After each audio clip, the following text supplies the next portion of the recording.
आज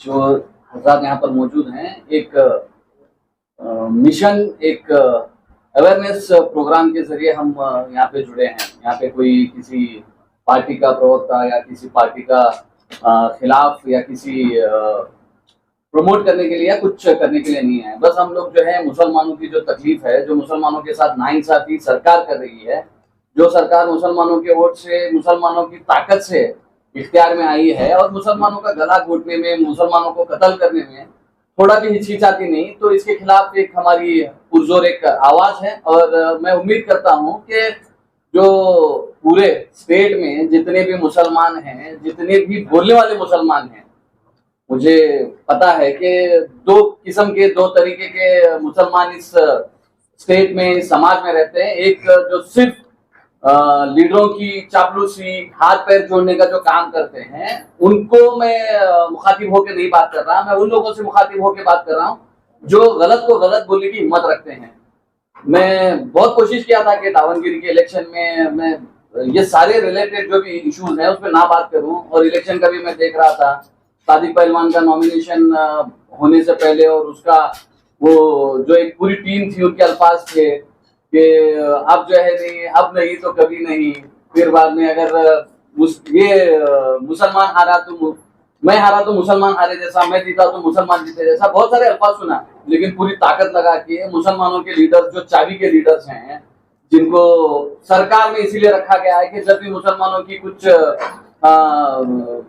खुशी करना है, कुछ भी उनको खुश करना है, तो उनको इस्तेमाल करते हैं और उन्हें चाबी देते हैं और उनसे काम लेते हैं। उनको आगे कर दिया गया और एक जो नॉमिनेशन था विड्रॉल कर दिया गया। उसके बाद में रिजल्ट से पहले जो है कांग्रेस डर गई है मुसलमानों के लीडरों को निकालने का, मुसलमानों के लीडर्स को या सैक करने का जो भी चल रहा है, रिजाइन करने के लिए फोर्स करना जो चल रहा है। तो मैं मुसलमानों की मैं एक जीत मानता हूँ अगर वहां कांग्रेस हारी तो, क्योंकि जिस डर से मुसलमानों को डराया जा रहा था, वो डर मुझे यकीन हुआ है कि आज कांग्रेस वहां पे हार रही है। इसके लिए जो है बहुत सारे मुसलमान लीडरों को जो है नहीं सैक किया जा रहा है। अब उसका मकसद क्या है बोले तो एंटी पार्टी करने की वजह से जो है उन्हें निकाला गया है। क्या एंटी पार्टी सिर्फ इस इलेक्शन में हुआ है? इससे पहले इलेक्शन स्टेट में हुए तो कभी नहीं हुआ एंटी पार्टी। जो कोalition गवर्नमेंट में जीडीएस के साथ कांग्रेस गवर्नमेंट थी, तो 17 एमएलए किसके थे और कौन एंटी पार्टी करे थे? तब क्यों उन पर एक्शन क्यों नहीं लिया गया? एक ये भी मुद्दा है। तो मैं खुले अल्फाज में कहता हूँ कि सिद्धरामैया के पूरे लॉयल एमएलए थे, तो उन्होंने दिन नहीं रात है बोले तो बोलने वाले थे, और उनको एमएलए बनाए तो सिद्धरामैया की पूरी टीम थी। उनको जो है नहीं, उनके ऊपर एक्शन नहीं लिए। लेकिन मुसलमान आई कर बोलेगे तो तुम्हें एक्शन लेते हैं। और एंटी पार्टी तुमने, मैं बीजापुर की मिसाल देता हूँ, बहुत दूर की नहीं देता। मैं 2018 में जो है नहीं 7 एमएलए जो है कांग्रेस के पूरे डिस्ट्रिक्ट में थे, लेकिन एक एमपी नहीं चुने तुम्हें। जितने बार भी तुम्हें एमपी इलेक्शन यहाँ हो रहा, तो देखो तो कौन सी पार्टी के वोट ज्यादा हो रहे हैं, कौन सी पार्टी से, कौन से मत क्षेत्र से ज्यादा जो है नहीं बीजेपी को वोट मिल रहे हैं। तो वो एमएलए के ऊपर एंटी पार्टी नहीं होती। और ये ओपन सीक्रेट है। सिटी में भी अगर मुसलमान का एक एमएलए 15 कॉन्स्टिट्यूंसी में बीजापुर बागलकोट के अगर एक मुसलमान के एक कैंडिडेट को टिकट देते हैं, लेकिन वो लोग जो है हाथ नहीं लगाते मुसलमान के, ये कॉन्स्टिट्यूंसी में बीजापुर के। क्यों बोले तो उन्हें चुन के आ गए थे, तो तुम उनसे भारी वोट छोड़ते हैं। तुम्हारे घर के सामने हमारे लीडर जो आगो ठहरते हैं, वो तुम्हारे घर के सामने आगो नहीं ठहरते। इसलिए जो है मुसलमानों को तुम इस्तेमाल करते हैं। बीजापुर में भी है, बीजापुर में भी ये मसला है। तो ये एक मुझे लग रहा है कि एक पहल है। दावनगिरी का इलेक्शन जो है मुसलमानों को एक करने का और मुसलमानों को जागने का, जगाने का एक पहल है। ये स्टेप है, फर्स्ट स्टेप है। मुझे बीजेपी से जो तुम्हें डरा को मुसलमानों के वोटा लेते थे, मुसलमानों को बीजेपी से ज्यादा नुकसान तुम ही कर रहे हैं। क्या रेजोल्यूशन पास करे तुम्हें? जो रिजर्वेशन कैंसिल करे थे उसके बारे में कहाँ भी डिस्कशन हुआ क्या? नहीं हुआ। तुम्हें जो बिल बीजेपी गवर्नमेंट में पास हुए थे, तुम्हें 6 महीने में उसे रिवोक कर दूंगा बोल का ऐलान करके तुम्हें सरकार बना लिए। उसके बाद में क्या मुसलमानों की तुम्हें जो भी प्रॉब्लम्स हैं उसके बारे में इशू कहाँ भी डिस्कस करें? नहीं करें। मैं हैरान हुआ इसके रिजवान अरशद का दावनगिरी का इलेक्शन का एक कैंपेनिंग में एक अल्फाज सुना कि मुसलमानों को जो है नहीं अगर कौन सी भी ताकत बचा सकती है, कौन भी जो है नहीं साथ दे सकते हैं, और मुसलमानों के एमएलए 10 एमएलए चुन को ला सकते हैं। तो कांग्रेस के एमएलए, कांग्रेस की गवर्नमेंट है, कांग्रेस के लोग हमको तारीफ कर रहे थे। रिजवान अरशद को बहुत सिंपल एक मैं सवाल करना चाहता हूँ, लिंगायत कम्युनिटी कितनी है पूरे स्टेट में? कितनी है? मेरे से ज्यादा डेटा एनालिस्ट तुम्ही करताय. तुम्ही देखो उनके एमएलए कितने हैं, 35-40 एमएलए तुम्ही जो है ना लिंगायत कम्युनिटी के बन सकता है. मुसलमानों के ये कितने हैं, पॉपुलेशन कितनी है, 10 एमएलए मुसलमानों के स्टेट में तुम्हें चुन को लाते हैं और तुम्हें बड़ी फकर से जो है ना कांग्रेस की पीठ थपथपाते हैं. ये जी हुजूरी कितने दिन तो भी करने वाले तुम्हें. तुम ना कितना तुम ना बड़ा औहदा दे सकते हैं, एक मिनिस्टर बना सकते हैं तो उससे ज्यादा नहीं बना सकते. तो मुसलमानों के गला घोटने के वास्ते सबसे बड़े हाथ तुम्हारे हैं. तुम्हें जो है ना इसी झूठी शान झूठे अल्फाज इस्तेमाल करते हैं जिससे मुसलमानों को बड़ा खुश होते हैं. मुसलमान अपनी औकात बिसर को जो है ना इनके पीछे लगते हैं और मुसलमानों को गले काटने में आगे पीछे नहीं करते. ये सारे लोग जो यहाँ में बैठे हैं तो सिर्फ एक मकसद से बैठे हैं कि मुसलमानों के वोट ले को तुम्हें मुसलमानों की ताकत इस्तेमाल कर को तुम्हें रूल करते हैं, लेकिन मुसलमानों के जो है ना भलाई या उनकी जो है फिक्र में तुम्हें कुछ भी नहीं करते. ये एक आंख खुलने वाला तुम्हारे लिए एक वक्त है. अगर तुम यहाँ से भी वो आंख नहीं खोलते, मुसलमानों को नजरअंदाज करते हैं, तो मुझे यकीन है कि 10-15 साल तुम्हें स्टेट में तुम्हें जो है वापस से रूल नहीं करते. तो ये सारे लीडर जितने भी मुसलमानों के चापलूसी करने वाले लीडर हैं, ये उनको एक नसीहत है कि मुसलमानों के वोट लेने के टाइम और इलेक्शन के टाइम कौन तुम्हें याद आती है, कौन को जो है नहीं जब तुम्हारी जरूरत रहती है तो तुम्हें जो है नहीं हाथा पांव जोड़ते लीडर के घर के सामने ठहरते हैं. ये नको करो. तुम्हारी हैसियत तुम्हारी औकात क्या है तुम्हें पहचान लो. तुम्हें सोनी वाले को एक जगा सकते हैं जो सोनी की एक्टिंग कर रहा है, तुम्हें सोनी की एक्टिंग कर रहे हैं.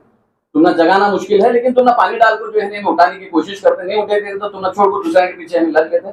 और जो भी हमारे काम करने वाले हैं, जिस तरीके से हमारे काम करना है, बोले एक बहुत अच्छी बात बोले देने वाली जात अल्लाह की है, लीडर के पीछे नको लोगों. अब ये उन लोगों के लिए मुखातिबों को बोले जो अल्लाह को डरते हैं, जो लीडर को डरते हैं. उन्होंने तुम्हें क्या भी करो, उन लीडर के घर के सामने उनके दरवाजे पकड़ लेकर ठहरने वाले और उनसे जो है उनकी सुबह शाम होती है.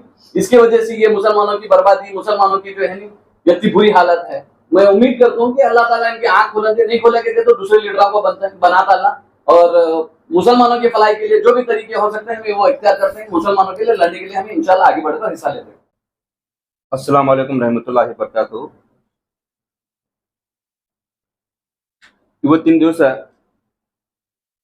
ನಾವು ಮುಸಲ್ಮಾನರ ಮುಖಂಡರು, ಇಡೀ ನಮ್ಮ ಬಿಜಾಪುರ ಜಿಲ್ಲೆಯ ಮುಖಂಡರು ಹಾಗೂ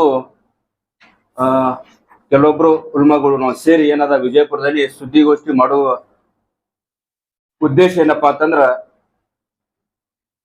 ಮೊನ್ನೆ ಒಂದು ದಾವಣಗೆರೆಯಲ್ಲಿ ಬಾಯ್ ಎಲೆಕ್ಷನ್ ಆಗಿರುವ ಕುರಿತು ಏನಪ್ಪಾ ಅಂತಂದ್ರ, ನಮ್ಮ ಮುಸಲ್ಮಾನರಿಗೆ ಅಂದ್ರೆ ಮುಸಲ್ಮಾನ್ ಲೀಡರ್ಸ್ಗೆ ಮಲತಾಯ ಧೋರಣೆ ಮಾಡುವ ಕುರಿತು. ಆ ಮಲತಾಯ ಧೋರಣೆ ಏನಪ್ಪಾ ಅಂತಂದ್ರ, ಮುಸಲ್ಮಾನ್ ಅಂದ್ರ ಕಾಂಗ್ರೆಸ್ ಅಂದ್ರ ಮುಸಲ್ಮಾನರು. ಅಲ್ಲಿ ಯಾವುದೇ ಒಂದು ಕಾರಣಕ್ಕಾಗಿ ಒಬ್ರು ಯಾರೇ ಒಬ್ರು ಶಾಮನೂರ ಶಿವಶಂಕರಪ್ಪ ಅಂತನವರು ಅಚಾನಕ ಮರಣ ಹೊಂದಿದ ಕಾರಣಕ್ಕಾಗಿ ಅವರು ಹೇಳಿದ್ರತ್ತ, ನಾ ತೀರದ ಮೇಲೆ ಏನದ ಮುಸಲ್ಮಾನರಿಗೆ ಟಿಕೆಟ್ ಕೊಡ್ರಿ ಅಂತ ಹೇಳಿದ್ರ ಅಂತ ಕೇಳಿದ್ವಿ ನಾವು. ಆ ವಿಷಯಕ್ಕಾಗಿ ಕೆಲವೊಬ್ಬರಲ್ಲಿ ನಮ್ಮ ಮುಸಲ್ಮಾನರು ನಮಗೂ ಟಿಕೆಟ್ ಕೊಡ್ರಿ, ಬರೇ 2 ವರ್ಷದ. ಆ ಶಾಮನೂರ ಶಂಕರಪ್ಪ ಫ್ಯಾಮಿಲಿಯಲ್ಲಿ ಒಬ್ರು MP ಅದಾರ, ಒಬ್ರು ಏನದ MLA ಅದಾರ, ಆಗ ಮತ್ ಸಚಿವರು ಅದಾರ, ಮತ್ತಲ್ಲಿ ಪ್ರಭಾವಿ ಅವರೇ ಅದಾರ. ಹಾಗಿದ್ರು ಕೂಡ ಏನದ ಅವ್ರ ಮೊಮ್ಮಗನಿಗೆ ಟಿಕೆಟ್ ಕೊಟ್ರಲ್ಲಿ. ಕಾಂಗ್ರೆಸ್ದಾಗ ಏನದ ಅಪ್ಪ ಸತ್ರ ಮಗನಿಗೆ ಟಿಕೆಟ್ ಕೊಡ್ಬೇಕಂತದ ಹೇಳ್ತಾರ ಬಹಳಷ್ಟು ಮಂದಿ, ನಾವು ಕೇಳಿವಿ. ಆದ್ರ ಅವ್ರ ಮಗ ಆಲ್ರೆಡಿ ಒಬ್ರು MLA ಅದಾರಲ್ರಿ.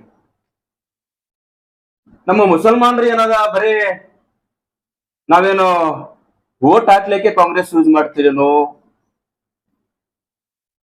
ಯಾರು ಕೇಳಿದ್ರೇನು ದೊಡ್ಡ ನಮ್ಮ ಕಾಂಗ್ರೆಸ್ ಲೀಡರ್ಸ್ ಹೇಳ್ತಾರ, ಇಲ್ರಿ ಮುಸಲ್ಮಾನರ ಪಾರ್ಟಿ ತೆಗೆದು ಅಂತ ಹೇಳ್ತೀವಿ. ಬರೋಬ್ಬರ ಇದ್ರಪ್ಪ, ಗಂಟು ನಿಮ್ ಕಡೆ ಐತಿ, ನಮ್ ಕಡೆ ಏನೂ ಇಲ್ಲ. ಅದ್ರ ಆ ಭಾಷೆ ಯೂಸ್ ಮಾಡಕ್ ಬರಲ್ಲ, ಯೂಸ್ ಮಾಡೋದಿಲ್ಲ. ಅರ್ಥ ಮಾಡ್ಕೊಂಡವ್ರಿಗೆ ತಿಳಿಬೇಕದು. ಗಂಟು ನಿಮ್ ಕಡೆ ಐತಿ, ನಮ್ ಕಡೆ ಏನೂ ಇಲ್ಲ. ಯಾಕಿಲ್ರಪ್ಪ, ನಾವು ಮುಸಲ್ಮಾನರು ಬರೀ ನಿಮ್ಗೆ ಓಟೆ ಹಾಕ್ಬೇಕು? ನಾವು ಶೈಕ್ಷಣಿಕವಾಗಿ, ರಾಜಕೀಯವಾಗಿ, ಆರ್ಥಿಕವಾಗಿ ಯಾಕೆ ಬೆಳಿಬಾರದು? ನಾವು ಯಾಕೆ ಬೆಳಿಲಾಕತ್ತಿಲ್ಲಪ್ಪ ಅಂತಂದ್ರ, ನಾವು ಟೋಟಲ್ ಕಾಂಗ್ರೆಸ್ ಪಕ್ಷದ ಮ್ಯಾಗ ಅವಲಂಬಿತ ಆಗಿವಿ, ಅದರ ಮ್ಯಾಗ ಡಿಪೆಂಡ್ ಆಗಿದ್ದೀವಿ. ಹಂಗಾಗಿ ನಮ್ಗೇನಾದ ನೀವು ಯೂಸ್ ಮಾಡ್ಕೋತಾ ಇದ್ದೀರಿ, ನಾವು ಯೂಸ್ ಆಗ್ತಾ ಇದ್ದೀವಿ.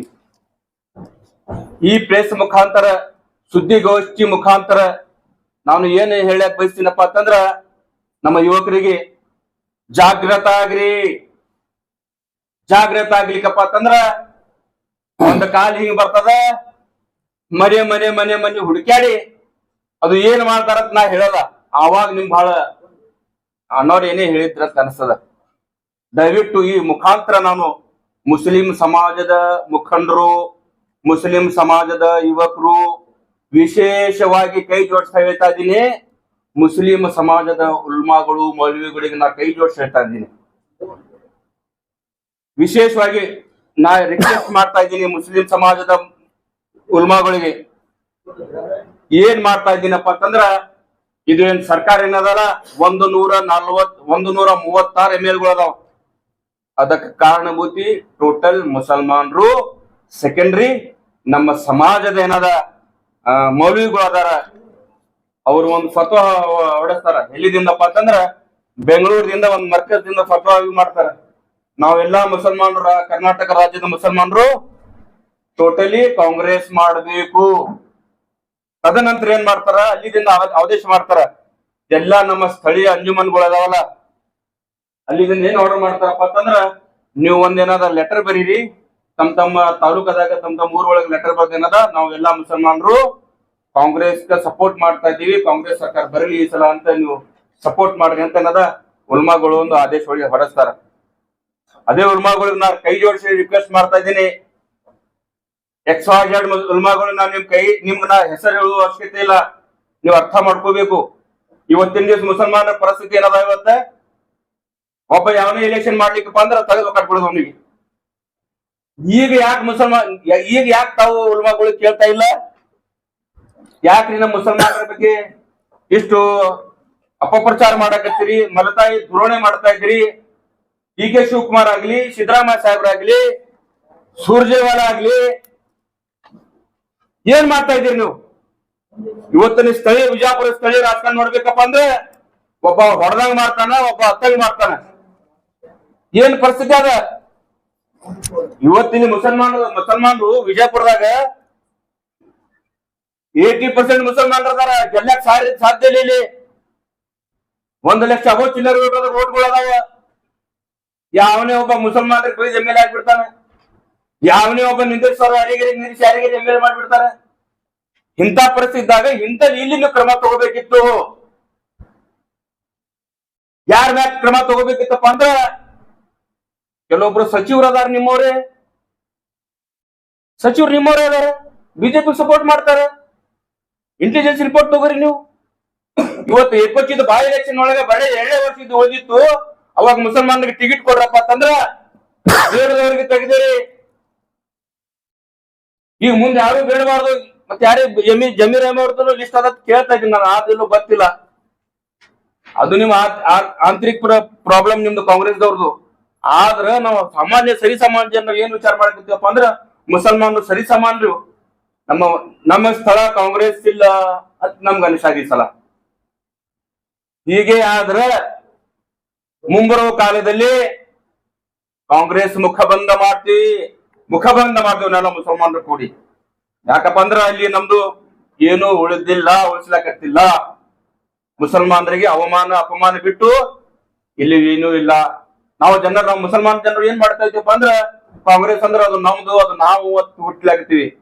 ಇಲ್ಲ, ಎಲೆ ಬರೇ ಪಾಟೀಲ್ರು ಅದಾರ ಇದ್ರೊಳಗ. ಇವತ್ತಿನ ಮಟ್ಟಕ್ಕೆ ನಮ್ಮ ವಿಜಯಪುರ ಜಿಲ್ಲೆಯಲ್ಲಿ ಕನಿಷ್ಠ ಒಂದು 18ರಿಂದ 17 ಓಟ್ಗಳು ಅದಾವ. ಆ 18ರಿಂದ 18 ಓಟ್ ಒಳಗ ಕನಿಷ್ಠ 4 ಲಕ್ಷ ಮುಸಲ್ಮಾನ್ ಓಟ್ ಅದಾವ. ಎಲ್ಲಿ ಜಿಲ್ಲಾ ಪಂಚಾಯತಿ ನಾವು ಇಲ್ಲ. ಜಿಲ್ಲಾ ಪಂಚಾಯತಿ ಟಿಕೆಟ್ ನಮ್ಗೆ ಎಲ್ಲಿಲ್ಲ ಕೊಟ್ರು, ನಮ್ಗೆ ಟಿಕೆಟ್ ಕೊಟ್ಟಿಲ್ಲ, ಕೊಡೋದು ಇಲ್ಲ ಅಂತ ಅನ್ಸ್ತದ. ಏನ್ ಮಾಡ್ತಾರ ಸ್ಥಳೀಯ ಎಲ್ಲಾ ಡಾಮಿನೇಟ್ ಪರ್ಸನ್ ಪಾಟೀಲ್ಗಳು ಏನ್ ಮಾಡ್ತಾರಪ್ಪ ಅಂತಂದ್ರ, ಒಂದ್ ಕಡೆ ಟಿಕೆಟ್ ಕೊಡಂಗ್ ಮಾಡ್ತಾರ, ಒಂದ್ ಕಡೆ ಮತ್ತೊಬ್ರು ರೊಕ್ಕ ಕೊಟ್ಟು ಗೆಲ್ಲಿಸ್ತಾರ.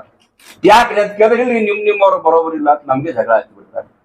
ಇವತ್ತಿನ ಮಟ್ಟಿಗೆ Bagalkote district with Vijayapura district ಒಳಗ ನಾವು ಯಾರು ಜಿಲ್ಲಾ ಪಂಚಾಯತಿ ಸದಸ್ಯರು ಇಲ್ಲ. ನಾವ್ ಇಂಡಿ ಮತಕ್ಷೇತ್ರದಾಗ ಹೇಳ್ತೀನಿ ನಾನು. ಇಂಡಿ ಮತಕ್ಷೇತ್ರ ಶಾಸಕ 3 ಸಲ ಆರಿಸಿ ಬಂದಾರ.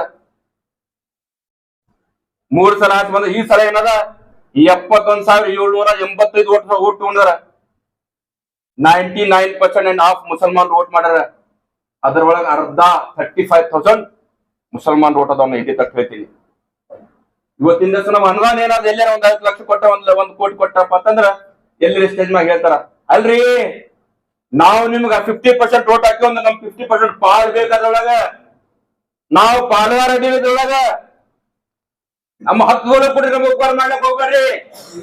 ಇವತ್ತಿನ ದಿನ ಮುಸಲ್ಮಾನರಿಗೆ ಏನ್ ದೌರ್ಜನ್ಯ ಆಗ್ಲಾಗ್ತದಪ್ಪ ಅಂದ್ರ ಕಾಂಗ್ರೆಸ್ ದಿಂದ ನಾವ್ ಎದಕ್ ವೋಟ್ ಹಾಕ್ಲಾಕ್ತಿವಿ? ಕಾಂಗ್ರೆಸ್ ಅನ್ನ ನಮ್ ಬದುಕ್ಲಾಕ್ರಿ ಕೊಡ್ರಿಯಪ್ಪ, ನೀವು ಏನು ಕೊಡಕ್ ಸಾಧ್ಯ ಇಲ್ಲ. ನಮಗ್ ಕೊಡೋ ಅಲ್ಲ ಅದಾನ. ನಮ್ಗೆ ಏನಾರ ಕೊಡಬೇಕಿತ್ತಂದ್ರ ಕಾಂಗ್ರೆಸ್ ದವರು ನೀವು ಕೊಡಕ್ ಸಾಧ್ಯ ಇಲ್ಲ, ಕೊಡಕ್ ಸಾಧ್ಯ ಇಲ್ಲ, ನಿಮ್ಗೆ ಕೆಪಾಸಿಟಿನೂ ಇಲ್ಲ. ನಮ್ಗ ಬದಕ್ಲಾಕ್ ಕೊಡ್ರಿಯಪ್ಪ ಅಂತ ಹೇಳಕ್ ನಿಮ್ಗೆ ಓಟ್ ಹಾಕ್ಲಾಕತ್ತೀವಿ. ಅದರೊಳಗೂ ಏನ್ ಮಾಡಕತ್ತೀರಪ್ಪ ಅಂದ್ರೆ ನೀವು ಚಂದಾಗ್ ಬದಕ್ಬಾರ್ದು ಅನ್ನೋದು. ಒಂದ್ ರೊಟ್ಟಿ ಕೊಡಲ್ಲ, ಅಲ್ಲ ಪಾವ್ ರೊಟ್ಟಿ ಕೊಟ್ಟು ಮಂದಿಗೆ ಹೇಳ್ಬಿಡ್ತೀರಿ. ಇವತ್ತಿನ ದಿವಸ ಪರಿಸ್ಥಿತಿ ಇದು ಐತಿ. ನಾವು ಇವತ್ತಿನ ದಿವಸ ಈ ಪ್ರೆಸ್ ಮೀಟ್ ಮಾಡುವ ಮುಖಾಂತರ ನಾ ಹೇಳ್ತಾ ಇದ್ದೀನಿ, ಇವತ್ತಿನ ದಿವಸ ನಾವು ಮುಸಲ್ಮಾನರು ಎಲ್ಲರೂ ಜಾಗೃತ ಆಗ್ಬೇಕು. ಕಾಂಗ್ರೆಸ್ ಜೆಂಡಾ ಹಿಡಿಯೋದು ಬಿಡಬೇಕು. ರಾಜಕಾರಣ ಮಾಡಿ ಲೀಡರ್ಶಿಪ್ ಮಾಡ್ರಿ. ನಮ್ಮ ಮುಸಲ್ಮಾನರು ಏನ್ ಮಾಡಕತ್ತೀವಪ್ಪ ಅಂದ್ರೆ ಜೆಂಡಾ ಹಿಡಿಯಕತ್ತೀವಿ. ಯಾವುದೇ ಒಂದು ಪಾಟೀಲ್, ಯಾವುದೇ ಯಾವ ಪಾಟೀಲ್ 30% ಪಾಟೀಲ್, ಅವನಿಗೆ ಜಯವಾಗ್ಲಿ ಇವನಿಗೆ ಜಯವಾಗ್ಲಿ, ಬರೇ ಜಯವಾಗ್ಲಿ ಆಗ್ಲಾಕ್ತಿವಿ. ಮುಸಲ್ಮಾನರಿಗೆ ಎಲ್ಲಿ ಜಯ ಆಗ್ಬೇಕು? ಇವತ್ತಿನ ಮಟ್ಟಿಗೆ ಬರೀ ಒಂದು ಟಿಕೆಟ್ ಕೇಳಿದ್ವಿ ನಾವು. ಆ ಟಿಕೆಟ್ ಕೇಳ ಕಾರಣಕ್ಕಾಗಿ ಎಷ್ಟು ಮುಖಂಡರು ಅವ್ರ ಜೀವನ ಯಾವಾಗ ಹುಟ್ಟಾರ ಅವಾಗ ಕಾಂಗ್ರೆಸ್ ಮಾಡಕತ್ತಾರ. ಅವ್ರು ಅಂತವ್ರಿಗೆ 10 ನಿಮಿಷ ತೆಗೆದ್ಬೇಕಾಗ್ಬಿಟ್ರು. ಜೇರ್ಗತ್ತ ಮುಂಬರುವ ಕಾಲದಲ್ಲಿ ಜಿಲ್ಲಾ ಪಂಚಾಯತಿ ಎಲೆಕ್ಷನ್ ಅದಾವ, ತಾಲೂಕ್ ಪಂಚಾಯತಿ ಎಲೆಕ್ಷನ್ ಅದಾವ. ನಾವಾಗ್ಲಿ ಯಾರ್ಯಾರಾಗ್ಲಿ ಯಾರ್ಯಾರ ಪಕ್ಷದಾಗ ಟಿಕೆಟ್ ಕೇಳಿದ್ರ ಅವ್ರಿಗೆ ಪಕ್ಷದಿಂದ ಉಚ್ಚಾಟನೆ ಮಾಡೋರು. ಬರೀ ನಾವು ಮುಸಲ್ಮಾನರು ನಿಮ್ ಮುಸ್ರಿ ತಿನ್ನಕ್ ಬಂದಿಲ್ಲ, ನಮಗೂ ಅದ್ರ ಪಾಲ್ ಬೇಕು, ನಾವು ಅದ್ರ ಊಟ ಮಾಡ್ಬೇಕಂತ ಈ ಮುಖಾಂತರ ನಾನು ಹೇಳಕ್ ಬಯಸ್ತೀನಿ.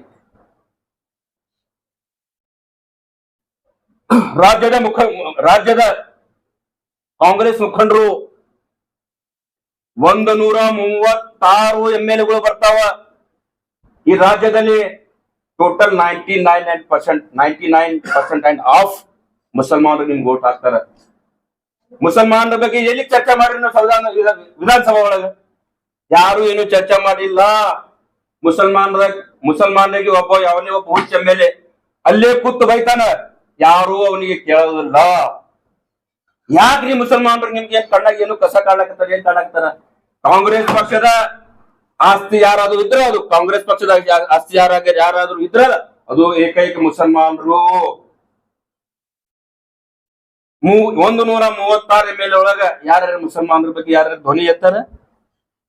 ಯಾರು ಹೇಳ್ರಿ ನೀವು ಇಲ್ಲಿ ಇದೆಲ್ಲ ಇದ್ದೀರಿ, ಪತ್ರಿಕಾಗೋಷ್ಠಿದವರು ಇದ್ದೀರಿ, ಯಾರು ಬಗ್ಗೆ ಮಾತಾಡ್ತಾರೆ?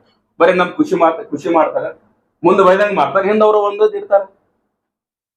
ಹಾಗಾಗಿ ಈ ಮುಖಾಂತರ ನಾವಾಗ್ಲಿ, ನಮ್ಮ ಅತ್ತೌಲಾ ಸರ್ ಆಗ್ಲಿ, ಅಜಿತ್ ಸರ್ ಆಗ್ಲಿ, ಮಶಾಕರ್ ಸರ್ ಆಗ್ಲಿ, ಎಲ್ಲಾ ಮುಖಂಡರಾಗಲಿ ವಿಶೇಷವಾಗಿ ನಾನು ಮಗದೊಮ್ಮೆ ನಮ್ಮ ಸಮಾಜದ ಹಿರಿಯರು ಮತ್ತು ಉಲ್ಮಾಗಳಿಗೆ ನಾ ಕೈ ಜೋಡಿಸಿ ಹೇಳ್ತೀನಿ. ಇವತ್ತಿನ ದಿವಸ ನೀವು ರಾಜ್ಯದಲ್ಲಿ ಬರೇ ಉಲ್ಮಾಗಳು ಮೀಟಿಂಗ್ ಮಾಡ್ರಿ. ಯಾಕಂದ್ರೆ ಉಲ್ಮಾಗಳೂನೇ ಸರ್ಕಾರ ತಂದವರು. ನಾವು ನಿಮಗೆ ಹೇಳ್ಬೇಕಾಗ್ತದ. ಈಗ ನಾವು ಬೇರೆ ಏನೇ ಶಬ್ದ ಯೂಸ್ ಮಾಡ್ತಾರೆ ಸರಿ ಅನ್ಸಲ್ಲ. ಉಲ್ಮಾಗೌಡಿಗೆ ಮತ್ತೊಮ್ಮೆ ಯಾಕಂದ್ರೆ ಗೌರವಿಸ್ತೀವಿ, ನಾವು ಮುಸಲ್ಮಾನರಪ್ಪ ಅಂದ್ರೆ ಗೌರವಿಸ್ತೀವಿ. ಯಾವನೇ ಒಬ್ಬ ಮೌಲ್ವಿ ಹೋಗಿ ಅವ್ನು 2-3 ಸಲ 4-5 ಸಲ MLA ಮಾಡಿರ್ತೀರಿ, ಆ ಮೌಲ್ವಿಗೆ ಆ MLA ಆ ಸಚಿವ ಎದಕ್ ಬಂದಿರಿ ಯಾವಾಗ ಬಂದಿರ ಕೇಳಲ್ಲ. ಆ ಮೌಲ್ವಿ ಆ ಹಿರಿಯರು ಆ ಸಚಿವರ ಬಗ್ಗೆ ಆಗ್ಲಿ, ಆ MLA ಬಗ್ಗೆ ಆಗ್ಲಿ ಮುಂಜಾನೆ ವೋಟಿಂಗ್ ಮಾಡೋದು ಇರ್ತದಲ್ಲ, ಅವತ್ತು ನಮಾಜ್ ಬಿದ್ದು ಬಂದು ಅವ್ರಿಗೆ ಅವ್ರ ಮನ್ಯಾಗ ಎಲ್ಲ ಕೆಲಸ ಬಿಟ್ಟು ಅವ್ರಿಗೆ ಕೆಲಸ ಮಾಡ್ತಾರ. ಒಂದು ಸಮಾಜ ಪರವಾಗಿ ಕೆಲಸ ತಗೊಂಡು ಹೋದ್ರೆ ಒಂದು MLA ಬಂದು ಅವ್ರಿಗೆ ಮಾತಾಡಲ್ಲ, ಎದಕ್ ಬಂದಿರ ಅಂತ ಕೇಳುವುದಿಲ್ಲ. ಬೇರೆ ಕಮ್ಯುನವ್ರು ಯಾರ್ಯಾರು ಬಂದ್ರಪ್ಪ ಅಂದ್ರ ಸಾಷ್ಟಾಂಗ ನಮಸ್ಕಾರ ಮಾಡಿ ಕಾಲ್ ಬೀಳ್ತಾರೆ. ಅದಕ್ಕಾಗಿ ಈ ಮುಖಾಂತರ ನಾನು ಉಲ್ಮಾಗಳಿಗೆ ರಿಕ್ವೆಸ್ಟ್ ಮಾಡೋದು ಏನಪ್ಪಾ ಅಂತಂದ್ರ, ದಯವಿಟ್ಟು MLA MP ಸಚಿವರ ಮನೆಗೆ ಹೋಗ್ಬೇಡ್ರಿ. ಕೂತಲ್ಲೇ ಕರೀರಿ, ಬರ್ಲಿಕ್ಕಂದ್ರ ಆರ್ಡರ್ ಮಾಡ್ರಿ ಸಮಾಜಕ್ಕೆ. ಬರೋದಾಗ ನಾವು ವಿಚಾರ ಮಾಡ್ರಿ ಅವ್ನ ಬಗ್ಗೆ ಅಂತ. ಯಾಕಂದ್ರೆ ಬೇರೆ ಸಮಾಜದವರು ಹಂಗೆ ಮಾಡ್ತಾರೆ, ಕಲೀದವ್ರು. ನಿಮ್ಮ ಬಲ್ಲಿ एक अल्लाह को मानने वाले, तुम्हारे सीने में कुरान है बोले तो तुम्हारे सीने में हर एक इज्जत करना चाहिए. कुरान ಹಾಕಲಿಕ್ಕೆ ನಾವು ಭಿಕ್ಷೆಯಲ್ಲಿ ಕೊಟ್ಟಿದ್ದ ಓಟ, ಮತದಾನ ಮಾಡಿದ್ದು ಓಟ. ಅವ್ರ ಬಳಿ ಭಿಕ್ಷೆ ಕೇಳಕ್ ಹೋಗುವುದು ಅವಶ್ಯಕತೆ ಇಲ್ಲ. ನೀವು ಭಿಕ್ಷಾ ಕೊಡೋರು. हमारी जात देने वाली जात है, लेने वाली जात नहीं जी. बुला लिया. आज उलमा की हालत क्या हो गई तुम्हारी. जात बैठे तो रास्ता देख ले, बैठे तो कोई भी आने तैयार नहीं. उलमा जा गेट खोलना छोड़ दे. हालत क्या लगे. हमारे दर पे बुलाओ उनको. अरे हाँ भाई जरा, ये टाइम है ना जोहर के टाइम से पहले हाथ नहीं मिलता तुझे. 12 बजे हाथ मिलता, जोहर का टाइम हाथ नहीं मिलने वाला. नमाज जाने वाला, फिर बोल दे छोड़ो तुम्हें. कब तक तुम्हें जाकर हम तुम्हें हैरान होने लगे. हम ना कुछ हैरान कर रही. तुम्हें वजह वोच करेगा तो हमें सियासत करने वाले वजह वोच कर रही, तुम्हें वोच करने नहीं. तुम्हारे हमारे फर्क क्या रहा है. उलमा बोले तो बैठे जाके बुला ले उनको. ए बारे ले बैठे नहीं रहा, टाइम नोड़ो. ये कैपेसिटी तुम्हारे में तैयार करो. अगर तुम्हारे में वो नहीं रही बोले तो हमें तुम्हें मेंबर को ठहरे को बोलने वाले. आज कौन से भी प्रोग्राम में ठहरे करेगा तो कौन सी प्रोग्राम में गए बोले तो उलमा एक एमएलए कौन तो मिनिस्टर आया बोले तो इतनी तारीफ करती, उतनी तारीफ अल्लाह करे तुम्हें जन्नत में जाती. क्या हालत खतरनाक रखी भाई मुसलमान. ये सियासतदानों ने वोट भीख में मांगने रहते हैं. भीख में देने को है मतदान. मत बोले तो दान बोले तो भीख देने वाले को मतदान करते हैं. मतदान देने मता भीख मांगने वाले हमारे पास घर आने लगी. तुम मौलाना जावा बदले तो हम तुम्हारे पीछे लगने लगी. मौलाना का हाथ जोड़ के बोलते मैं वो काम न करो. तुम्हारे में कैपेसिटी क्या है. बैठ को बुलाने काम करो ना. क्यों करते हो. मठ में कहा है समझना बुला बेचते बैठ लाते वहां पाँव पड़ती. आज हमारा हालत क्या हुई. आज मुसलमान के बड़े बड़े उलमा जाग तुम्हें वहां जाग पढ़े लगा करने बोले तो हमें तो आम लोग आए. तुम्हें वो काम करने लगे. तुम्हें मेंबर पर ठहर को फतवे देने वाले, मेंबर पर ठहर को तुम्हें बयान करने वाले, तुम्हारी बातों में अमल करने वाले. तुम्हें भी जाकर हमारे लिस्ट में तुम्हें ठहरने के नको करो. हाथ जोड़ बोलते हूँ उलमा को मैं तुम्हारी बहुत इज्जत करता हूँ. अगर तुम्हें कुछ भी करना है तो उनको घर को बुलाओ. तुम्हें वहां जाने की जरूरत नहीं है. बाकी कुरेज नहीं. ನಾ ಪಾರ್ಟಿ ಬಹಿಷ್ಕಾರ ಮಾಡಕ್ ಹೇಳಕತ್ತಿಲ್ಲ. ನಾನು ಇವತ್ತಿನ ದಿವಸ ಮುಸಲ್ಮಾನರಿಗೆ ಏನ್ ಸಂದೇಶ ಕೊಡ್ಬೇಕತ್ತೀನಿ. यार बली ह्यूमैनिटी थी, जिसके पास इंसानियत है, जिसके पास जात पात नहीं है, उसी पीछे बैकअप करना. कांग्रेस बड़ी सेक्युलर पार्टी है, सिर्फ नाम के लिए पार्टी है. उन्हें ऊपर चड्डी पहनी, अंदर पहनी, इसमें फर्क पता है. उन्हें ओपन गाना दे रही, इन्होंने नहीं गाना दे रही. इन्होंने चॉकलेट दे रही, उन्हें क्या है जरा लकड़ी लेके पीट ली. हमने पता फर्क है इसमें. ಹಾಗಾಗಿ ನಾನು ಮತ್ತೊಮ್ಮೆ ಉಲಮಾದವರಿಗೆ ನಾ ಹೇಳ್ತೀನಿ, ಇದು ನೀವೇ ಮಾಡಿದ ಸರ್ಕಾರ. ಹಾಗಾಗಿ ನಿಮ್ಮಿಂದ ನಾವು ಕೆಲವೊಂದು ಮುಸಲ್ಮಾನರ ಲೀಡರ್ಸ್ಗೆ ತೊಂದರೆ ಆಗ್ತಾ ಇದೆ. ಸಡನ್ ಆಗಿ ರಾಜ್ಯದ ಎಲ್ಲಾ ಮುಖಂಡರು ಮತ್ತು ಉಲಮಾಗಳು ವಿಶೇಷವಾಗಿ ಒಂದು ವಿಶೇಷ ಸಭೆಯನ್ನು ಕರೆದೇನದ ಇದ್ರ ಬಗ್ಗೆ ಸ್ಟ್ರಿಕ್ಟ್ಲಿ ಕ್ರಮ ತಗೋಬೇಕು. ಸರ್ಕಾರಕ್ಕೆ ಒಂದು ಸಂದೇಶ ಕೊಡ್ಬೇಕಂತ ಈ ಮುಖಾಂತರ ನಾನು ಹೇಳಿ ನಾನು ಮಾತಾಡ್ಲಿಕ್ಕೆ ಅವಕಾಶ ಕೊಟ್ಟಿದ್ದು ತಮ್ಮೆಲ್ಲರಿಗೆ ಮತ್ತೊಮ್ಮೆ ಧನ್ಯವಾದಗಳು ಹೇಳಿ ಅಸ್ಸಲಾಮು ಅಲೈಕುಂ ರಹಮತುಲ್ಲಾಹಿ ಬರ್ಕಾತು.